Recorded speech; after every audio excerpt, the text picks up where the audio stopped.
So one element that's important in seeing the kindness of others is to see other beings as having been equally kind to us. So you might say, well, they aren't equally kind because the people I know are kinder, you know, and they benefit me more directly. That's looking at it just from the viewpoint of this lifetime.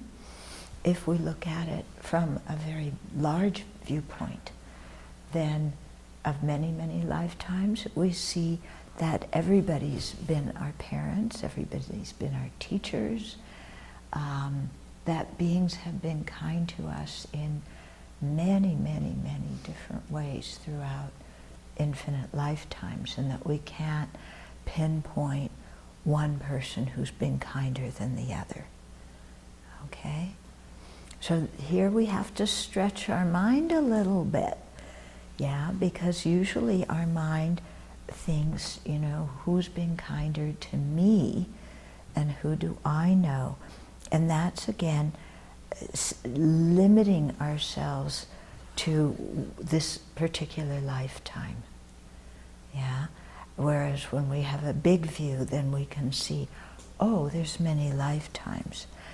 And also, the old view limits us to this particular place. And if you think in this whole huge universe, do you really think our tiny planet is the only place that there's living beings? You know?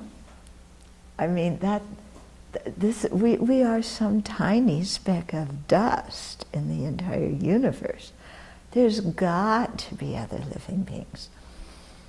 From a Buddhist viewpoint, they don't all need water in order to be alive, you know. The scientists are, you know, oh, we got to find a place with water, there they may have life. From a Buddhist viewpoint, you know, sentient beings can be born wherever the karma, their previous actions, leads them to where there's a body that can support life. And many different kinds of bodies can support life, yeah? So we don't have to limit ourselves to planet Earth, yeah?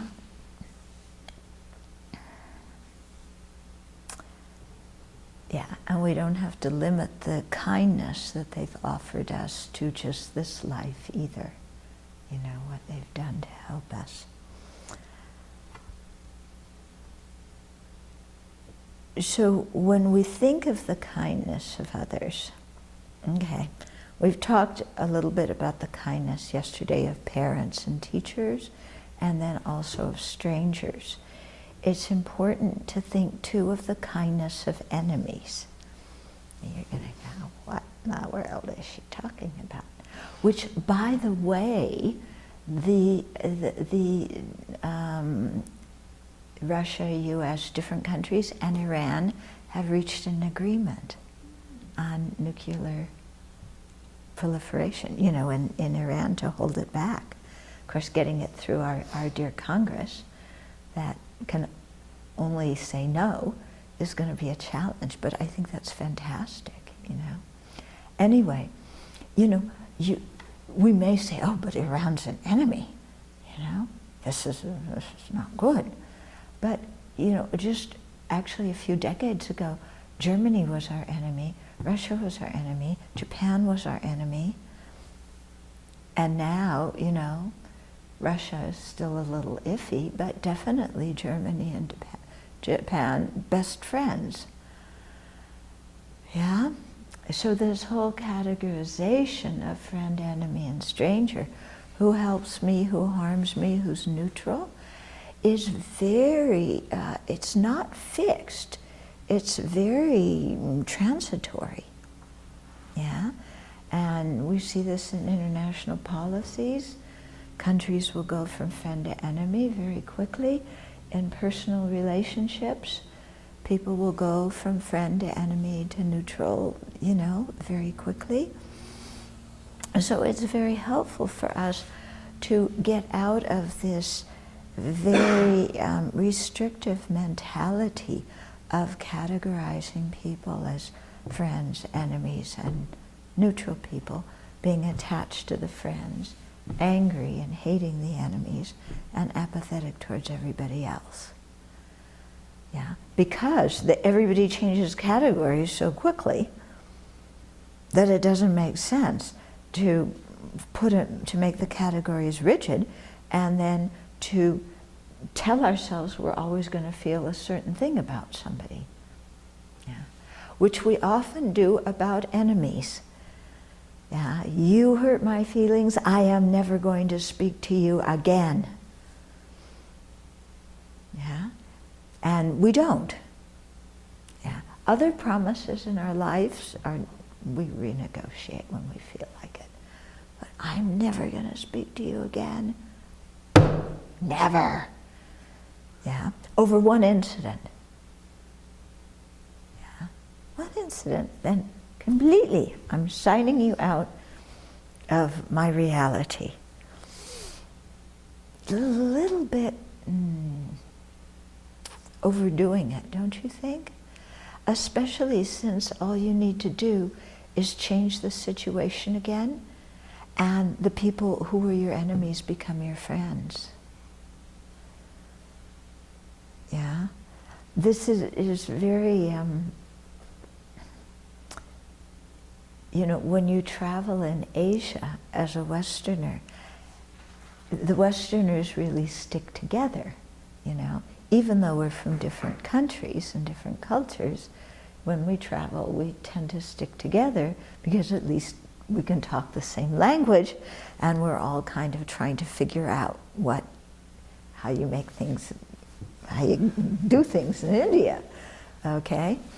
So it's very interesting because somebody may be your enemy, but if you're traveling and you meet them in Asia, then you travel together, you look after each other's stuff because it's so easy for your stuff to get ripped off.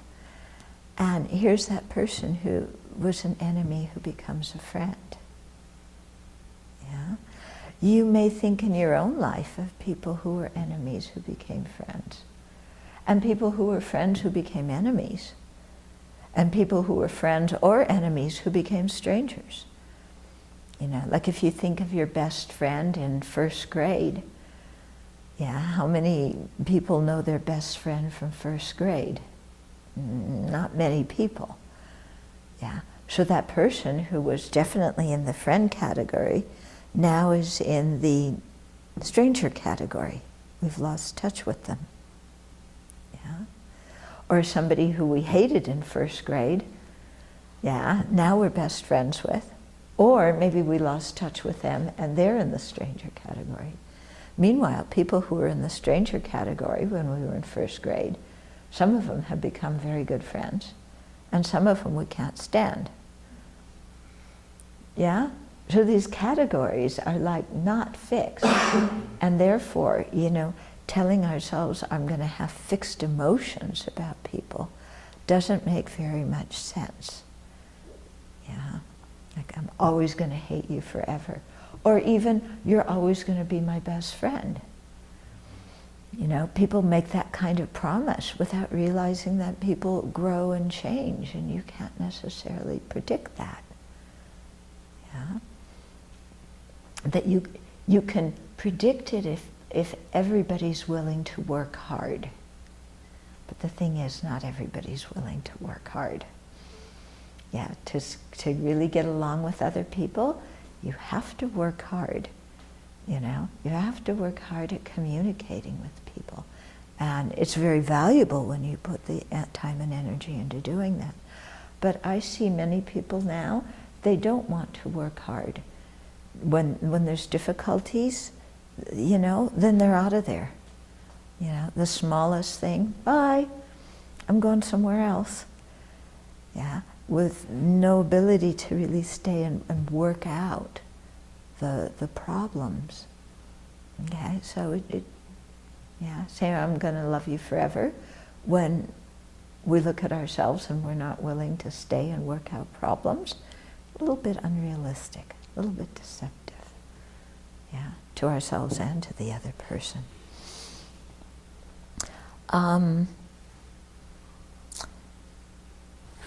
So you might also wonder, well, okay, friends are kind, strangers are kind, but enemies, they threaten me. Yeah, they would do what I don't like, they harm me, they interfere with my happiness. Okay, well, we don't like them because they interfere with our happiness. If they interfered with the happiness of somebody else we don't like, then we think they're okay.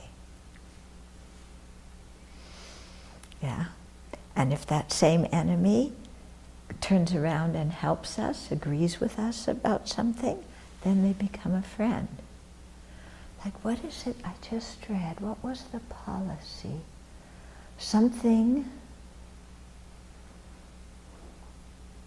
what was the policy? Maybe one of you knows. I can't forget if it was, well, anyway, we're like the Democrats and the Koch brothers. I mean, the Koch brothers, they're like are working on the same policy. I can't remember what it is. Yeah, but they're working together to push some kind of bill through the Congress. And like normally, the Democrats and the Koch brothers, opposite view. Yeah.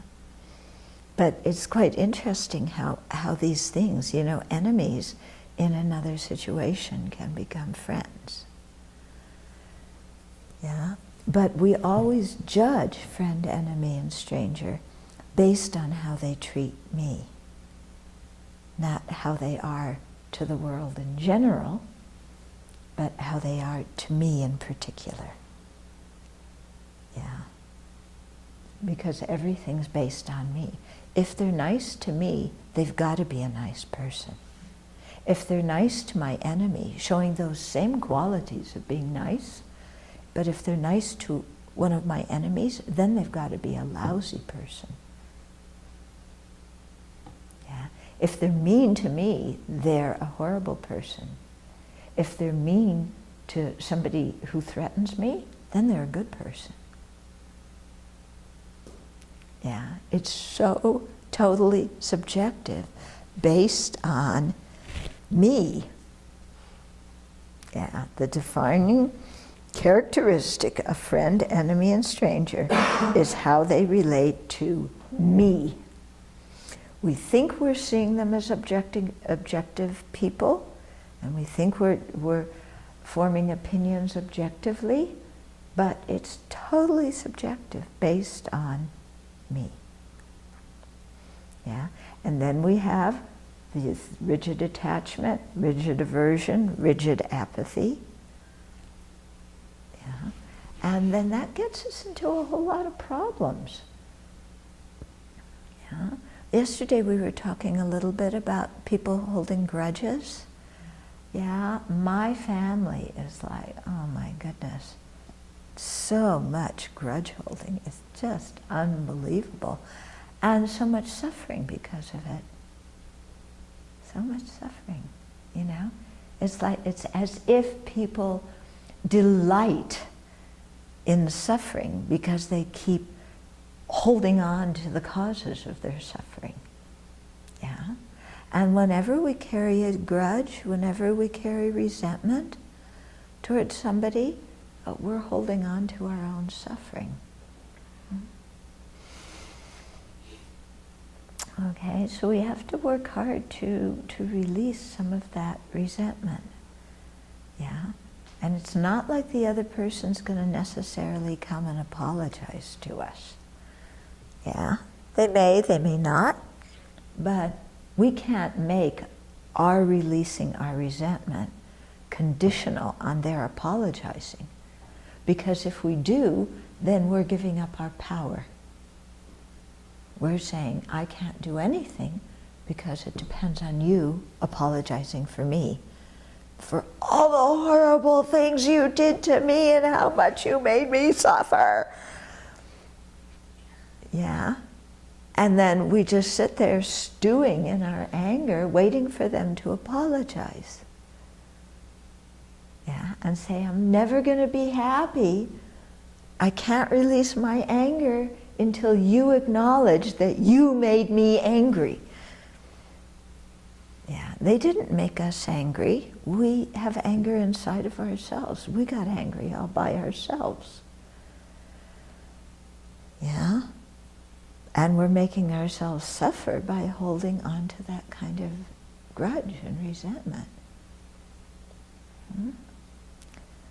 Waiting for this dramatic apology to come. Yeah.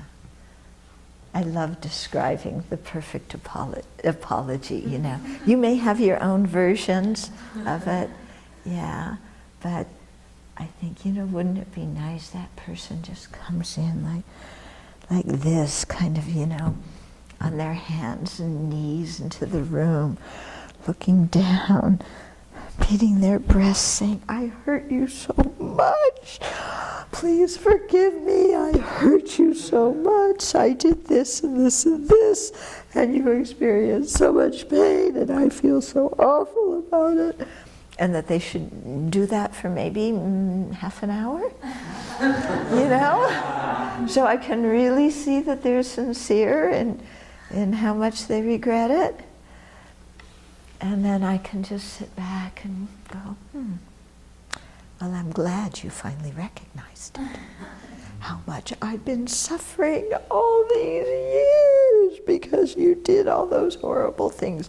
You did this and this and this and this. And then when we repeat what they did, you know, not only what they apologized for, but also some other stuff that they forgot. And we repeat it a few times to really get across, you know, how much we've suffered because of them. Yeah.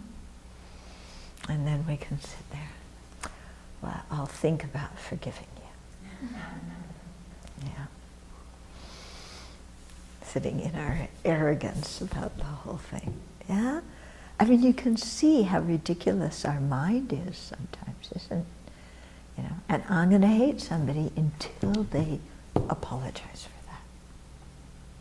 You know? So I always use the example. When I was in 7th grade, Mr. Reese's class in 7th grade, and we were doing current events, and Peter Armetta, who I'm waiting to turn up sometime, somewhere in my life again, you know, in 7th grade, he made some anti-Semitic remark. Something like the Jews should all, I don't know, go back to somewhere, they should all drown, or some kind of anti-Semitic remark.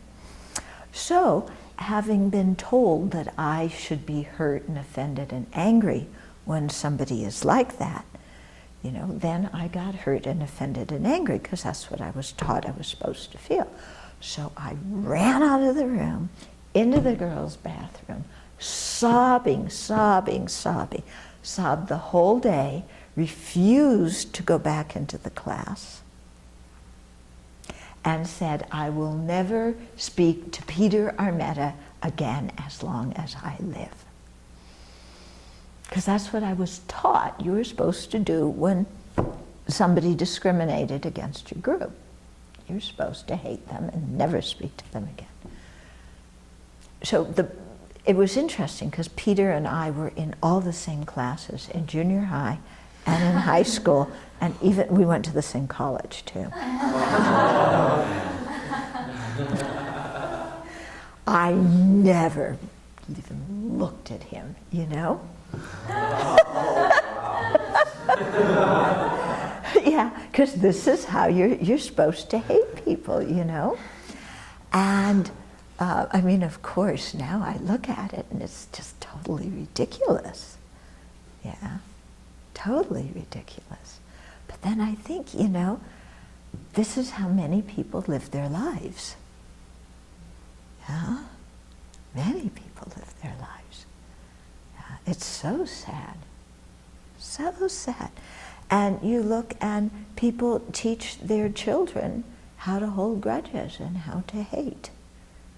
You know? It's really quite amazing. Mm-hmm.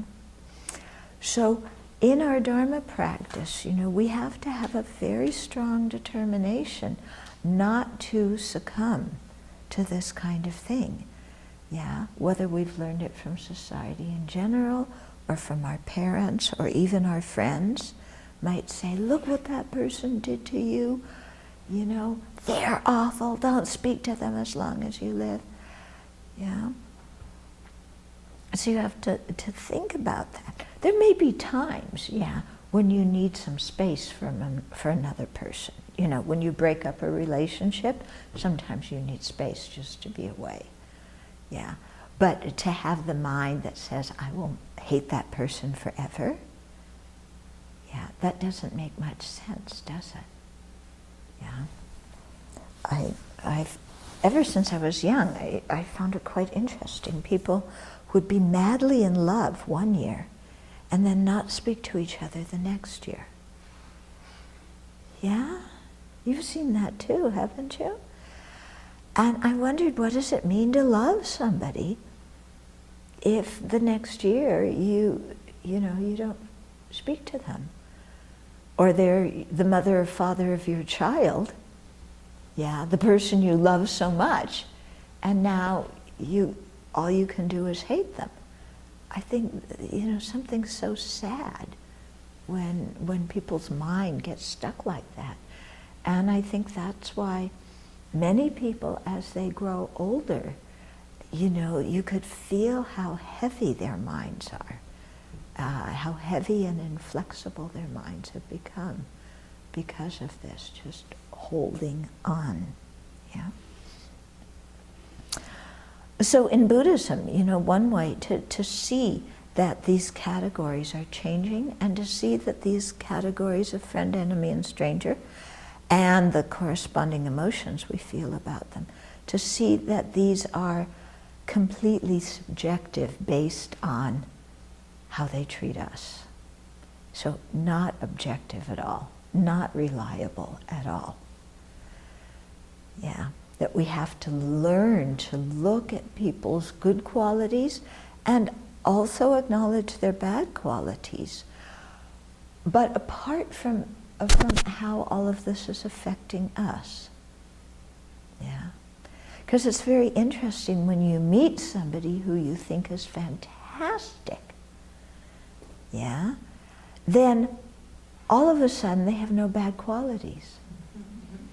And if you see something that maybe, they could work on, you easily explain it as, well, they could work on it. Not like, this is an ingrained quality over many years. Yeah, so we make excuses for the person so that we can paint this fantastic, image of them and how wonderful they are and how they're going to bring me happiness from now until enlightenment. Yeah. Yeah, a little bit unrealistic, but we paint that picture. And then similarly, if somebody hurts our feelings, it might even be the same person we loved the year before, but if they hurt our feelings, then we can't trust them for anything. They're horrible, they're vengeful, they're, full of faults, can't do anything right. And again, create a very solid personality out of them. Yeah. So in our practice, we're really aiming to get over this kind of way of, on the basis of very little information, solidifying an opinion of somebody that we think is who they are objectively. Yeah.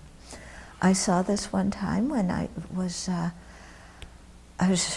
trying to introduce some new ideas into a group, and one of the people in the group, first said, yes, you can have some time and you can do these exercises, and then changed his mind and said, we have no time to do that. And I was furious.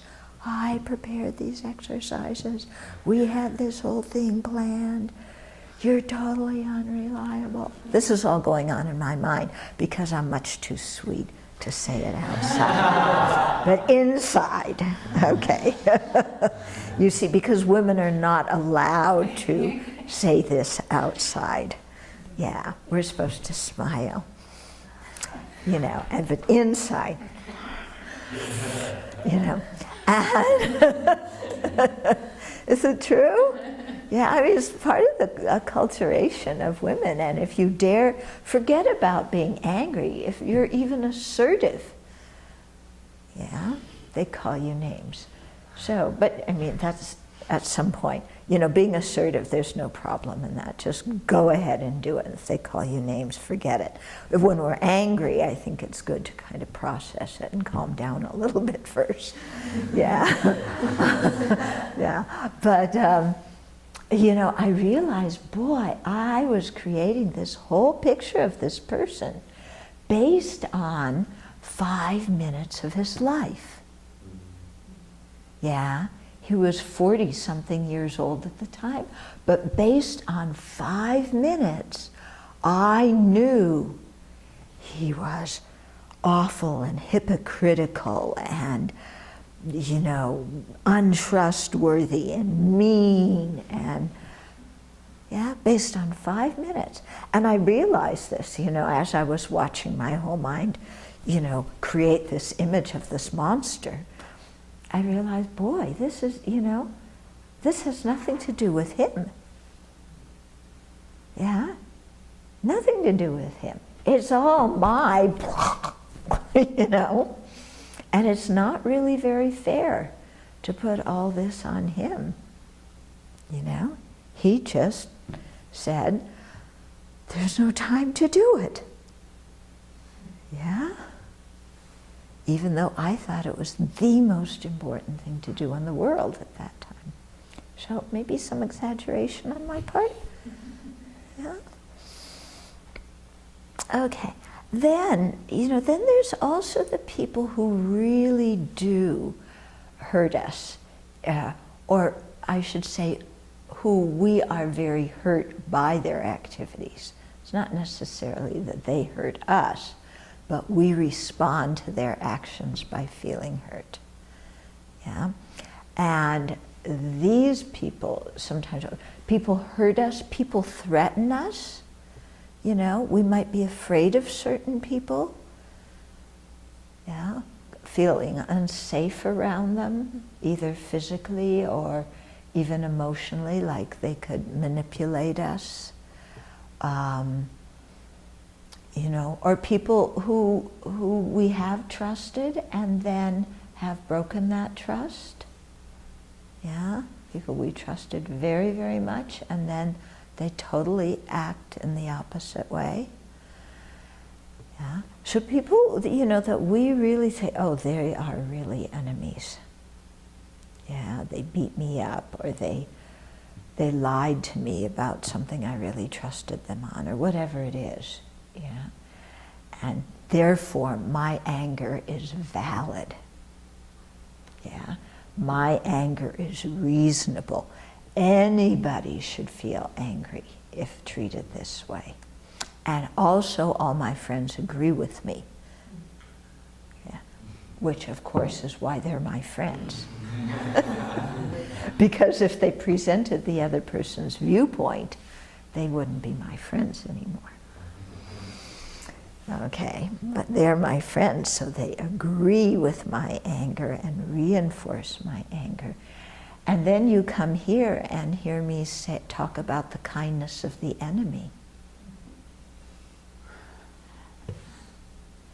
Yeah, this person's crazy. What's he talking about, the kindness of the enemy? If you look, in those situations sometimes where we experienced the most pain and the most turbulence, you know, that may have lasted quite a long time after somebody did something, if we use the Dharma to work on that situation and work on our mind, yeah, then we come out of the situation much wiser, much more compassionate, with a much bigger view, much more tolerant, yeah? And we see that through having gone through those difficulties, we learn something that we would not have learned otherwise. Yeah, and that we have discovered resources in ourselves, you know, that we would not have discovered otherwise. You know, that sometimes when we're in the midst of our pain, we're just crumbled. But then we find internal resources. We find a way to look at the situation. We find some strength to go through a difficult situation, realizing that we don't have to fall apart just because it's a difficult situation. That we have the ability to go through it and come out not bitter and resentful, but come out wiser and more compassionate. Mm-hmm. And then you see, wow, that person, you know, was actually kind to me because they helped me to grow in a way I never would have grown otherwise. I would have stayed in my nice little cocoon, protected from the world, with my own little opinions. But this person broke that cocoon and made me grow. And it's quite remarkable when you can, you know, get through that and really see, wow, I learned something so important. Yeah? And I really have to thank that person. Before finding the property here and actually starting the Abbey, I, you know, had been thinking for many years of starting a monastery, but I always felt, gee, I need somebody else to do it with. So at one Buddhist conference, I met a Theravada monk who was coming back to America, who wanted to start a monastery. And we thought, oh, you know, after some discussion, well, maybe we should try and do it together. And then there were some Chinese friends who already had some land and had started a monastery. And we thought, they invited us to come there, and well, we'll just all be there together. So I, you know, had developed quite a close relationship with all of them, but especially with the monk, because we had been working together longer than with the others. We had planned out certain things, we were on agreement on certain things, because when you establish a monastery, you can't just move in and open the door. You have to have policies, you have to have, you know, the basis of a common understanding and what you're going to teach and how you're going to teach it and what the ordination requirements are and everything. So we had agreed on so much. We had had these wonderful Dharma discussions. And then we moved to the Chinese temple. And all hell broke loose. Yeah. And I mean, we just were arguing, we didn't agree. I mean, I was very glad I had saved these emails because I thought I was going crazy. You know, it's like, wait, we agreed on this. And, you know, a year later I look back and yes, we had agreed. I wasn't totally crazy, you know, but somehow, you know, you get in a situation, then people's mind changes, they see things differently. So of course I thought it was all his fault and he thought it was all my fault. And, you know, and it was miserable. I mean, I was so miserable. And plus, I had moved away from the community. I had lived 10 years in Seattle. I was the resident teacher there. I had left that to go to Missouri. So the people in Seattle were very unhappy with me for leaving. And then the Missouri thing didn't work out. And it's like, uh-oh, my reputation is, you know, and now I'm homeless again. I don't have a place to live. And these people who thought I was starting a monastery, I'm not. And, you know, I don't know where to go live now. And I'm so mad at this guy, you know, that, oh, it was really awful. And, you know, but I look back on that experience now, and I had to go through that in order to start this place. Yeah? Because if I had not had that experience, I would not have been as able to endure things, to tolerate things, to be clear, to be decisive. I would have, you know, been quite confused. Yeah? And that it was only by going through this horrible year, that's how long I was there, that I grew up in so many ways. Yeah. And so I have to thank him for that. And I mean, then there were things that the other people, the Chinese monastics did, because Chinese way of communication and Western way of communication is very different, you know, and yeah.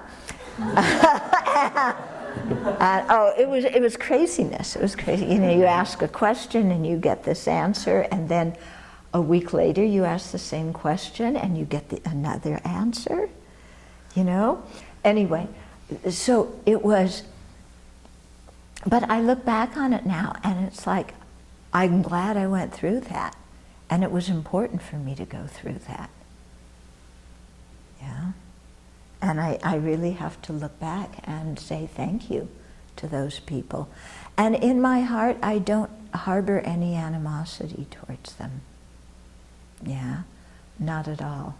I mean, I've seen the Chinese at another Buddhist conference, and the Theravada monk, he wound up disrobing, interestingly, and yeah, but I from time to time look at his website, and I'm sure he looks at mine, and I'm sure if I met him, there wouldn't be anything bad between us.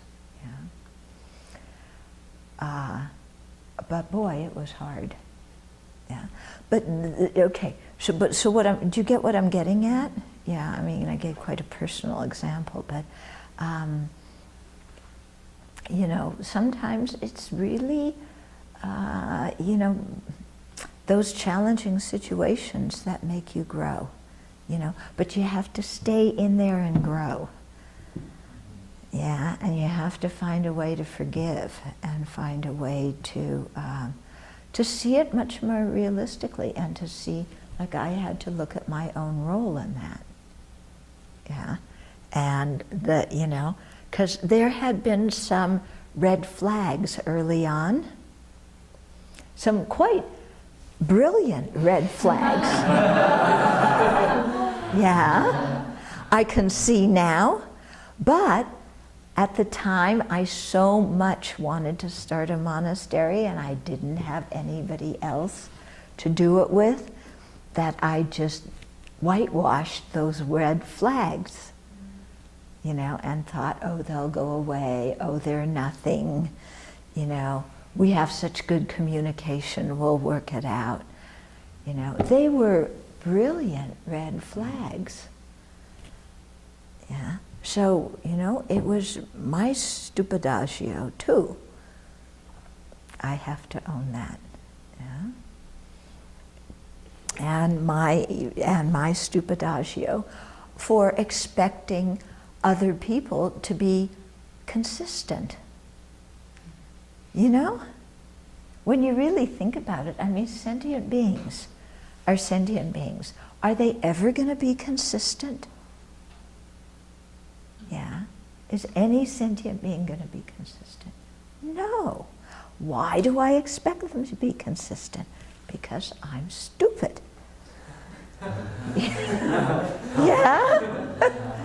I have to admit it, I'm stupid.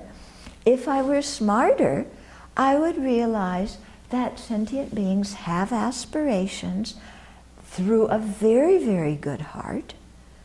Yeah, they don't mean bad, they mean well, but their minds are overwhelmed by ignorance, anger, and attachment. And so they do things opposite to what their beautiful intentions are. So why do I expect them to always be consistent? That's totally unrealistic on my part. Yeah? You know, it's the same as expecting my parents to be perfect. Yeah? Whoever said your parents have to be perfect besides me? You know? They never said they were going to be perfect. They said, we're having a baby, isn't this great? And we want to do everything for this baby and have this baby have everything that we didn't have. Yeah? And that's the way they thought. And it never entered their mind that maybe their baby's way of finding happiness wasn't their way of finding happiness. Yeah. And maybe their baby came from a different generation that thought in a different way. Or maybe this baby came with karmic imprints that were very different from their own. Yeah?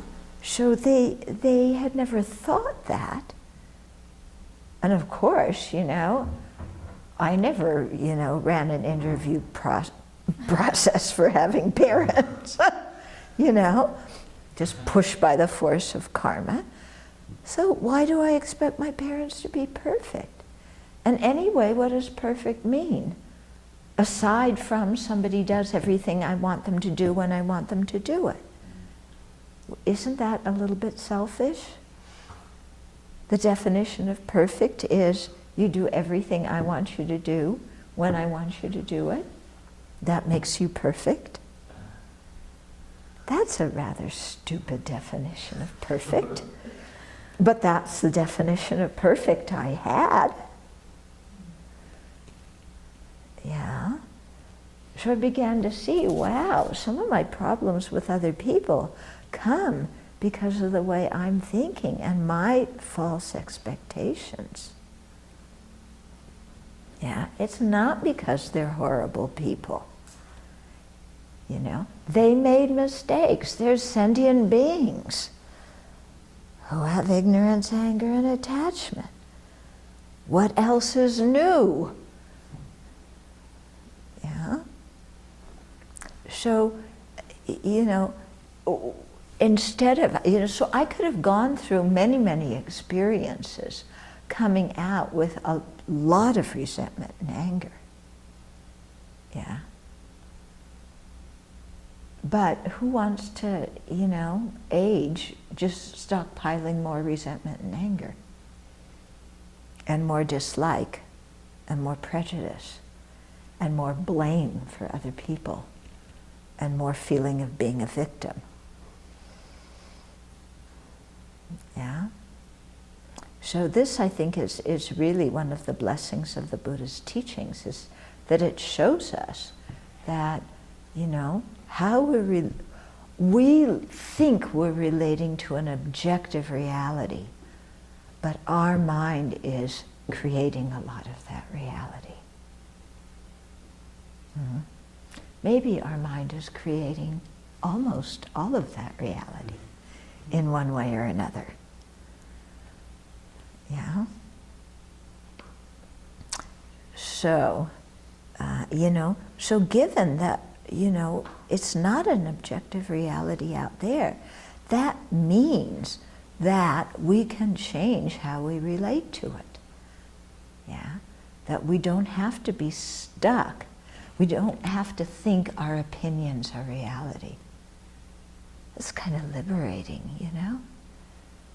My opinion, I hate you because you didn't give me any time to present my project in this meeting.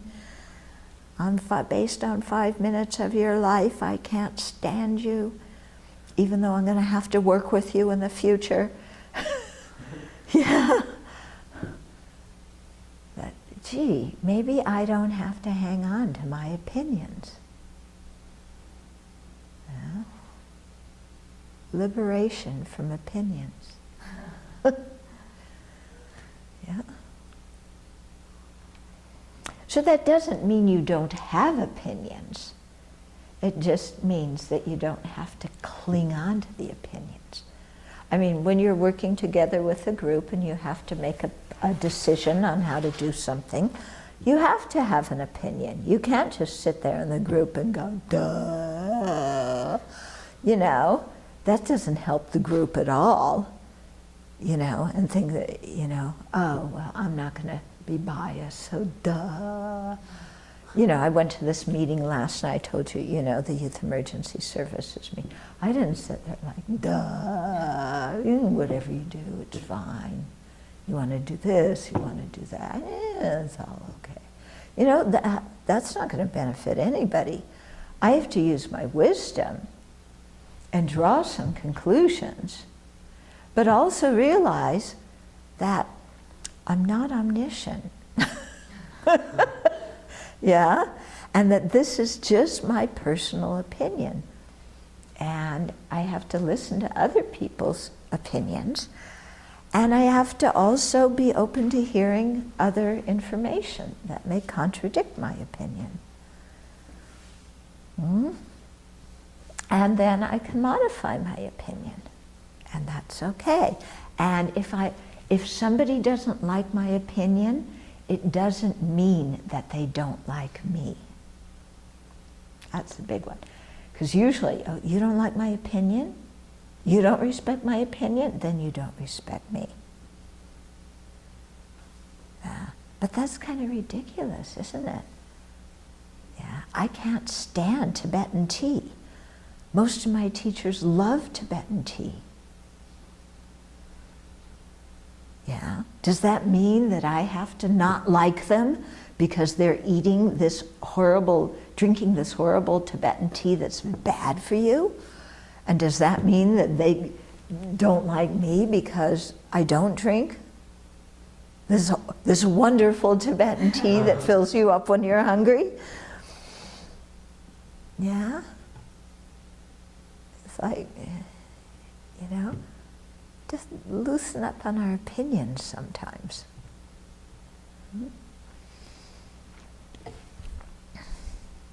Okay? So, you know, there's some things where we may have to make a very strong statement. Yeah. But we can make strong statements without being attached. Yeah. The attachment is, you don't agree with me, that means you don't like me, you don't respect me. Yeah, let go of that. That doesn't, you know, have to do with it. That was just the motivation, again.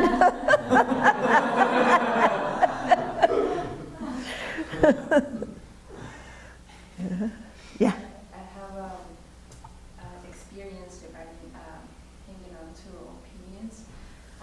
We had a debate team at university, and we would see people really fighting. We were friends. This is a group of around 30 people sometimes, and or 20 depending on the day. But just arguing about anything like politics and poetry or things like that. And it was really interesting how people would own their opinion. I am right, and I am guilty of that too. So this is really going to help. Yeah, and at the end some of us have to say, okay, this is just a debate. It's not that we're not friends anymore. Yeah. Yeah, it gets really personal. Yeah. Yeah. It's amazing how we take a discussion about another issue and make it into a very personal thing. Yeah.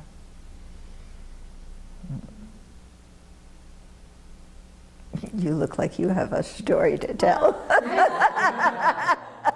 I was just thinking of all the opinions I have about some of the people who are running for presidency. You know, Oh, yes. like, Well, if your opinions are like mine, they're right. Yeah. but just reframing, because you know, it's so easy. I'm just thinking of like Donald Trump's recent comments. I don't know if any of you guys followed that. He said some really hateful things. Who was it? Donald Trump. Did Oh, you realize yeah. he's Oh, yeah, running? yeah, I heard. Yeah. And just like all immigrants, all Mexicans are rapists and criminals, and just really terrible, awful, racist things. And it's so hard for me to like step back from that and be like, okay, I have this strong opinion, but recognize that, you know, that's not, while he's making some bad statements that are harmful, I think, to a lot of people, to realize that that's not his whole entire personality and that's not everything that he is. That's really hard for me. Yeah. You know? Yeah, because we usually take one thing and Right. make it the whole person. Yeah. But when you think to his family, Right. they probably see him as so loving and kind. Yeah. And we look at that remark he made and go, oh, this guy's over the top. Yeah. I think it was from a BBC a while back, but one of the other nuns was talking about like seeing someone like that as a newborn baby, you Yes. know, innocent, and Yeah. I'm thinking of baby Trump and trying to be. Yeah. Really? That's what I did for George Bush. Yeah, that was me. You know, that's what I had to do for George Bush, is think of him as a baby. Like a baby. Yeah, and acts like a baby, you know. But yeah, I mean, he's just some sentient being who wants to be happy and doesn't want to suffer, Yeah. you know. And I think also for me and it takes a lot of energy to like step back and not be so reactive to some of those really, I don't know, things that they're saying, but to think about the amount of like internal struggle that must be going on for them to say something like that. You know, if they're making all these horrible comments about a huge group of people that they don't know, you know, what must be going on inside them, because a happy person wouldn't say that, you know, about Yeah. this person. Yeah, So yeah, that helps me yeah. sometimes. And the Right. amount of confusion and suffering on his part. Yep. Mhm. Yeah. Yeah, but then, you know, when you really look around in society, you see, because, you know, they say this often in the Dharma, and it's really true when you look around, that sentient beings only want to be happy, but they continually create the cause of suffering. Yeah? And either creating the cause of suffering this life, but especially through their karma, because making that kind of remark, the kind of karmic effect that's going to bring on him, you know, is going to be pretty dreadful. I mean, but all these people want us to be happy, but they are so, you know, including me. I do the same dumb things. Yeah? Yeah? And then that really helps you to have compassion for them. I don't know much about Donald Trump's upbringing, but, you know, it would be interesting. And then you imagine, you know, growing up in that kind of family, because that's what I did with George Bush. I mean, could you imagine having George and Barbara Bush as your parents? And growing up on this oil plantation in Texas, and having your daddy get you into Yale University, and I mean, growing up with just being surrounded by all of that. My goodness. Yeah, difficult to be brought up that way.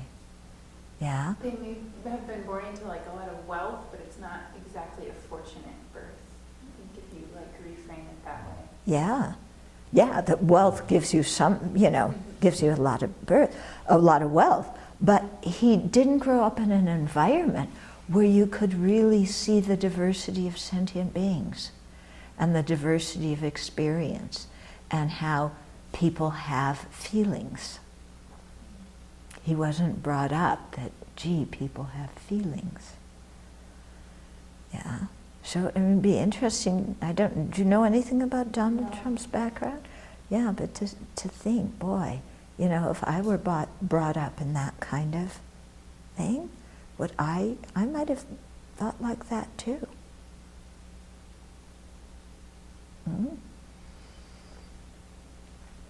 And if I'm not careful, I may put all those Republican candidates in one thing and, you know, just sign off on all of them as horrible people, instead of seeing that they're sentient beings who want happiness, not suffering. When we do this afternoon, we'll be doing the chanting at 3:30. When we're doing the bowing to the Buddha, which, by the way, there's some videos if you want to watch them, where I explain like how to think during the different chanting practices. But you know, the bowing that we do first, we're really trying to purify. When you stay down, imagining the light coming from the Buddha into you and purifying negativities. And I often include the whole U.S. Congress. You know, when it's, you know, they say visualize all sentient beings around you. You know, well, there's Ted Cruz and John Boehner and, you know, and I mean, these people. And yeah, I have to include them all around me, and we're all bowing to the Buddha together. Yeah, that these are sentient beings who just want to be happy. And I find that that's very helpful, you know, to include my enemies with the visualization.